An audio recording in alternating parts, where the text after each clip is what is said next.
Praise the Lord. கர்த்தருடைய நாம் இந்த காலவேளையில் மகிமைப்படுவதாக. நம் இணைந்த ஆண்டவரை நோக்கி பார்க்க கர்த்தர் தந்த கிருபைக்காய் ஆண்டவருக்கு நன்றி செலுத்துகிறேன். இந்த நாளிலும் சங்கீதம் 145வது அதிகாரம் அதனுடைய 14வது வசனத்தின் 2வது பகுதியை வாசிக்கிறேன். மடங்கடிக்கப்பட்ட யாவரையும் தூக்கி விடுகிறார். கர்த்தர் மடங்கடிக்கப்பட்ட யாவரையும், மடங்கடிக்கப்பட்டன்னு பொதுவாக பயன்படுத்துகிற சொல்லல்ல, ஆனால் மடங்கடிக்கப்பட்ட என்ற வார்த்தை ஒருவனை நடந்து வேலை செய்து கொண்டிருக்கிற பிரயாசப்பட்டு கொண்டு இருக்கிற ஒருவனை அப்படியே தலை குனிய பண்ணி ஹல்லேலூயா அதில் நிறுத்தி விட்டு விடுறது. ஒரு ஆசிரியர் ஒருவனை, ஒரு மாணவனை வெளியே போகும்போது நில்லுடா என்று சொல்லி அவனை அப்படியே ஸ்டாப் பண்ணி விடுவதைத்தான், தலை குனிய அப்படியே நிறுத்தி விடுவதைத்தான் மடங்கடிக்கப்பட்டது என்ற வார்த்தை.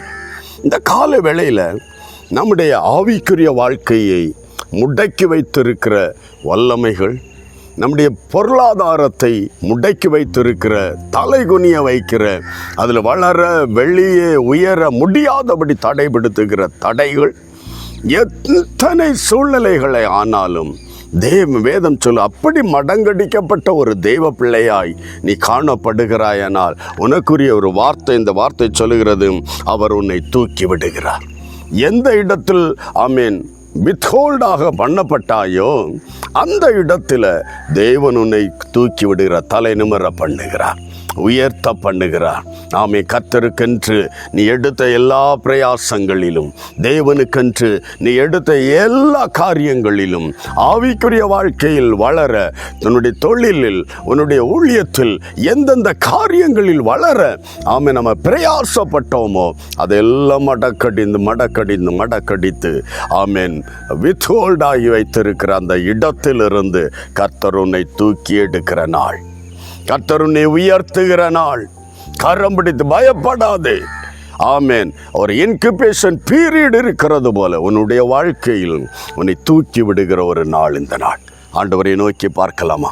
எஸ், நீ என்னால் எதையும் செய்ய முடியல, என்னால் எங்கேயும் மூவ் பண்ண முடியல, எதை எடுத்தாலும் தடை என்ற நிலையா, உன்னைத்தான் கர்த்தர் இன்றைக்கு தூக்கி விட போகிற நம்பிக்கையோட அப்பாவை நோக்கி பார். ஒருமித்து செபிக்கலாம். நன்றி ஆண்டவரே, இந்த நல்ல வார்த்தைக்காய் துதிக்கிறேன். தேவ பிள்ளைகள் ஆண்டவரே, எந்த ஒரு வாழ்விலும் வளர முடியாதபடி தடைப்படுத்தப்பட்ட இந்த தடைகளை நீக்கி என் ஆண்டவர் தூக்கி விட போகிறதுக்காக நன்றி, உயர்த்த போகிறதுக்காக நன்றி, பலப்படுத்த போகிறதுக்காக நன்றி, மறுபடியும் தலை நிமிர பண்ண போகிறதுக்காக நன்றி. இவளை ஆசீர்வதித்து வழி நடத்தும், அற்புதங்களை செய்யும் இயேசுவின் நாமத்தில் பிதாவே, ஆமென். கர்த்தர் உங்களை தூக்கி விடுகிற தேவன். God bless you. Praise the Lord.